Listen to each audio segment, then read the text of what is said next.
Hello guys! Ayan guys, ganito po ngayon ang panahon dito sa Alaska guys. Napaka-blizzard po guys. Iwan ko talaga kung may aeroplano ngayon guys.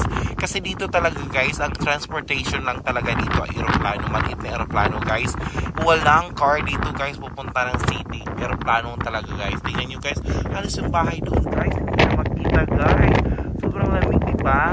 Naririnig nyo guys, ang lakas talaga ng hangin guys. Ganito talaga ang weather guys. At saka walang sikat ang araw from November to January guys. Pero yung snow guys until May pa to guys. Diyos ko talaga, start yan ng September until May. Yung snow, tingnan nyo guys. Diba? Narinig nyo ang lakas ng hangin guys. Ganito na buhay sa Alaska guys.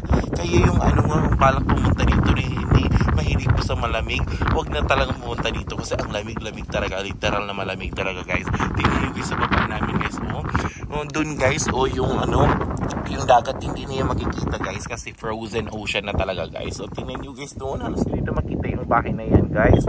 At saka guys, napaka-worst talaga ng weather is yung extreme weather talaga this month, December, January, and Feb talaga guys. Laging nag-blizzard, may storm talaga, ganito ang buhay talaga sa Alaska guys.